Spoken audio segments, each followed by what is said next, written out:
नमस्कार दोस्तों, study with Dev channel में आपका स्वागत है। दोस्तों, अशोक के शिलालेखों पे हम चर्चा कर रहे हैं। तो शिलालेख को देख लिया है दोस्तों हमने।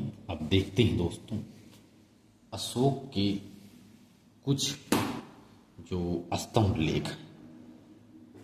तो आइए देखते हैं दोस्तों अशोक के स्तंभ लेख। अशोक के स्तंभ लेख की बात की जाए दोस्तों, हमने 11 बताया था। तो अशोक ने 11 स्तंभ लेख को उत्तीर्ण करवाया था। 6 दीर्घ स्तंभ लेख हैं, 6 दीर्घ स्तंभ लेख हैं तथा 5 लघु स्तंभ लेख हैं जिन्होंने उत्तीर्ण करवाया है अशोक ने। तो 11 स्तंभ लेख हैं। तो सबसे पहले जो 6 दीर्घ स्तंभ लेख हैं इसको देखते हैं। एक है दिल्ली टोपरा स्तंभ लेख, अगला है दिल्ली मेरठ स्तंभ लेख, अगला है लौरिया अलराज चंपारण स्तंभ लेख, यह बिहार में है। अगला है लौरिया नंदनगढ़ स्तंभ लेख, यह भी बिहार में है। अगला है रामपुरवा का स्तंभ लेख, यह भी बिहार में स्थित है। अगला है प्रयाग स्तंभ लेख, प्रयाग स्तंभ लेख।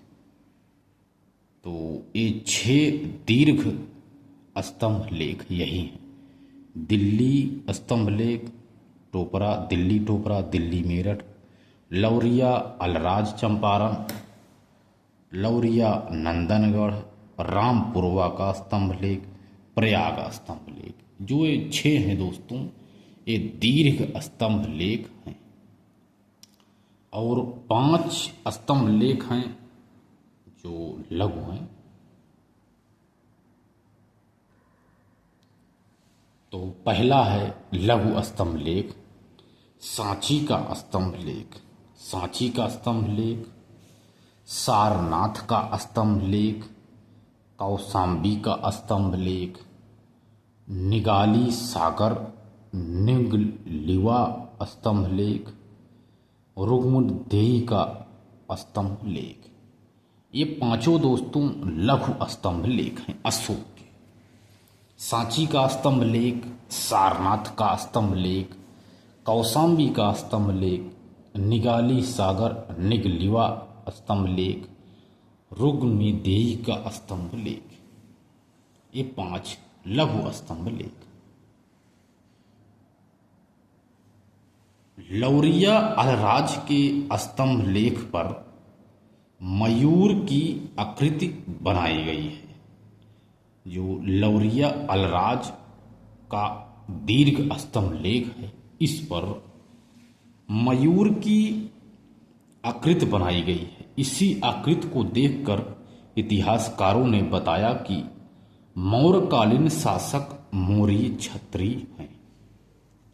इसी को देखकर ऐसा वर्णन किया गया है। अशोक के स्तंभ लेखों में, अशोक के स्तंभ लेखों में मात्र रामपुरवा स्तंभ लेख के ऊपर वृषभ की आकृति बनाई गई है। वर्तमान में रामपुरवा का स्तंभ लेख राष्ट्रपति भवन में स्थित है। प्रयाग स्तंभ लेख को, अगला पॉइंट है दोस्तों, प्रयाग स्तंभ लेख को इलाहाबाद स्तंभ लेख भी कहा जाता है। यह प्रारंभ में कौशाम्बी में था। तो अकबर के आदेश पर जहांगीर ने इसे उठवाकर इलाहाबाद लाया, उसे अकबर के किले में स्थापित करवाया। अकबर ने जहांगीर और बीरबल के नामों को अंकित उत्तीर्ण करवाया। आधुनिक काल में महारानी विक्टोरिया के घोषणा पत्रों का और उनके नामों को उल्लेख करवाया गया है। तो प्रयाग स्तंभ लेख को दोस्तों इलाहाबाद स्तंभ लेख भी कहते हैं। यह प्रारंभ में कौशाम्बी था। कौशाम्बी में तो अकबर ने जहांगीर को आदेश दे करके इसे उठवाकर इलाहाबाद में ले आया। तो उसे ला करके जहांगीर ने अकबर के किले में स्थापित कर दिया। तो अकबर ने जहांगीर और बीरबल के नामों को इसी प्रयाग स्तंभ लेख में उत्तीर्ण करवाया तथा आधुनिक काल में महारानी विक्टोरिया के घोषणा पत्रों का और उनके नामों का उल्लेख भी इसमें करवाया गया है। इसमें प्रयाग स्तंभ लेख में सारनाथ का अभिलेख, अब स्तंभ लेख, सारनाथ का स्तंभ लेख।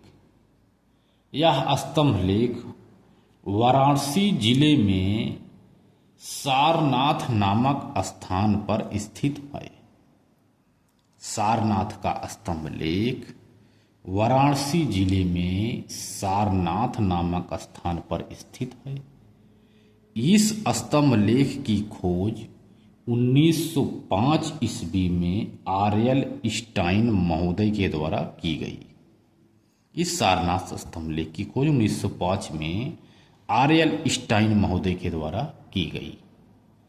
इस स्तंभ लेख के ऊपर 4 सिंह यानी 4 शेर, सारनाथ स्तंभ लेख के ऊपर 4 सिंह एक दूसरे के पीठ सटाए हुए चारों दिशाओं में मुंह करके बैठे हुए हैं। यह चक्रवर्ती सम्राट का प्रतीक है। नीचे भाग में ऊपर तो हो गया, ऊपर 4 सिंह हैं, लेकिन नीचे भाग में 4 जानवर जैसे अश्व यानी घोड़ा, गज यानी हाथी, वृषभ यानी बैल एवं सिंह यानी अश्व, गज, वृषभ एवं सिंह की आकृतियां बनाई गई है, यानी नीचे भाग में।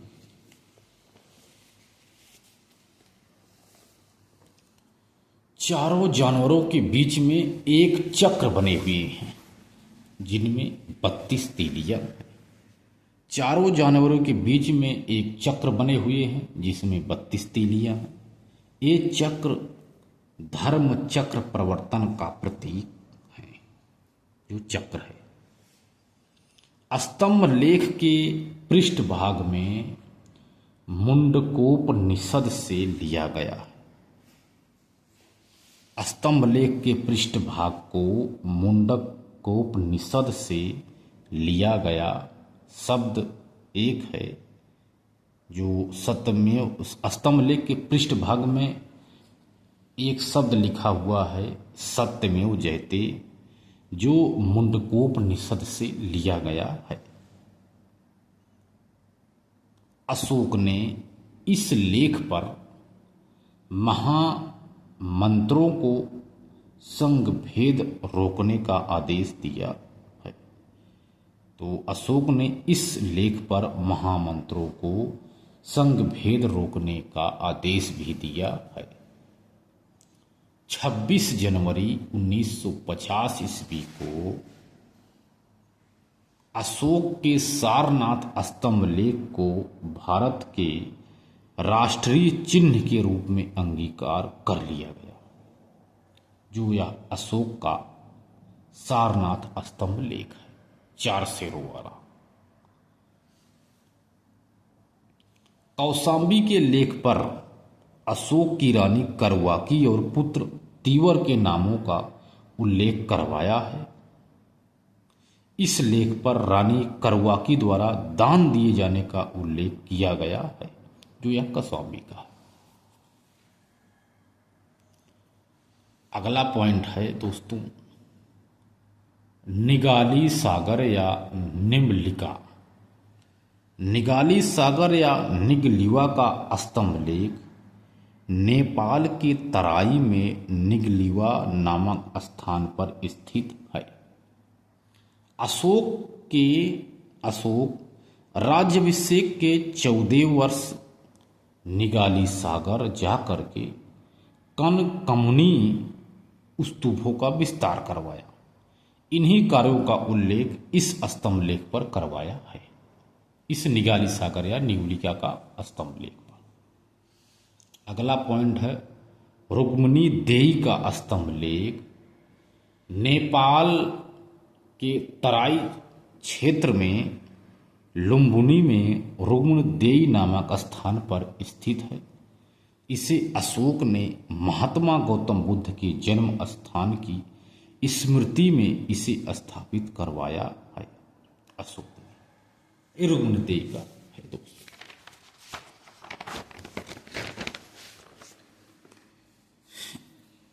जो रुक्मिणीदेई का स्तंभ लेख है दोस्तों, इस रुक्मिणीदेई स्तंभ लेख पर बलिकर यह एक धार्मिक कर था, तो बलिकर को समाप्त किए जाने का उल्लेख भी किया गया है। यदि पूछा जाए दोस्तों किस स्तंभ लेख पर बलिकर को समाप्त किए जाने का उल्लेख है, तो वह है रुक्मिणीदेई का स्तंभ लेख। समाप्त किए जाने का उल्लेख किया गया है और भू राजस्व की दर 1/6 भाग से घटाकर 1/8 भाग किए जाने का उल्लेख भी इस रुक्मिणीदेई लेख पर अशोक ने करवाया है। तो स्तंभ लेख हो गया दोस्तों। अब देखते हैं गुहा लेख। तो हमने दोस्तों बताया था अशोक ने 3 गुहा लेखों का उल्लेख करवाया है। एक है लोमस ऋषि की गुफा या सुदामा की गुफा, यह भी एक गुहा लेख है। अगली है विश्व झोपड़ी की गुफा, अगला है कर्ण चौपड़ की गुफा। 3 गुहा लेख यानी गुफाओं का उल्लेख इन्होंने किया है। यानी आइए देखते हैं क्या है जो इन्होंने उत्तीर्ण करवाया है। अशोक ने प्रियदर्शी महान अशोक ने बिहार राज्य में गया जिले में बराबरी की पहाड़ियों को कटवाकर उपरोक्त 3 गुफाओं को निर्मित करवाया। इन 3 गुफाओं को निर्मित करवाकर आजीवक संप्रदाय के अनुयायियों को दान में दे दिया था। किसने? अशोक ने। इन्हीं गुफाओं के प्रवेश द्वार पर अशोक ने जो लेख लिखवाया है उसे ही गुहा लेख या गुफा लेख कहा जाता है। फिरोज शाह तुगलक ने अशोक के पाषाण स्तंभों को स्वर्ण स्तंभ की संज्ञा दिया। पाषाण मीन्स दोस्तों पत्थर। यानी फिरोज शाह तुगलक ने कहा कि अशोक ने जो भी पाषाण स्तंभों का निर्माण करवाया है इन्हें उन्होंने स्वर्ण स्तंभ यानी सोने का स्तंभ कहा। अगला पॉइंट है अशोक ने धर्मराज की उपाधि धारण किया था। अशोक ने धर्मराज की उपाधि भी धारण किया था। अगला पॉइंट है अशोक ने राज्य का स्वरूप पैतृक निरंकुशतावाद था। अशोक ने कहा कि अशोक ने राज्य का स्वरूप पैतृक निरंकुशतावाद का था। अब देखते हैं दोस्तों अशोक के उत्तराधिकारी कौन है।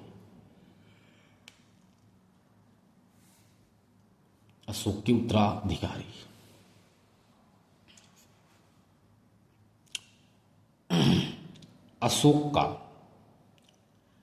अशोक का उत्तराधिकारी कुणाल था। अशोक का उत्तराधिकारी कुणाल था। विष्णु पुराण के अनुसार अशोक का उत्तराधिकारी संप्रति यानी सुयश को बताया गया। जिसे कहा गया है दोस्तों अशोक का उत्तराधिकारी कुणाल था, लेकिन विष्णु पुराण के अनुसार अशोक का उत्तराधिकारी संप्रति को यानी सुयश को बताया गया। जबकि आधुनिक इतिहासकारों ने स्पष्ट किया है कि अशोक का उत्तराधिकारी कुणाल ही था। आधुनिक इतिहासकारों ये थे अशोक के उत्तराधिकारी। तो दोस्तों मिलते हैं और एक बेहतरीन क्लास में, अच्छी सी अच्छी एक बेहतरीन क्लास में। तब तक के लिए धन्यवाद।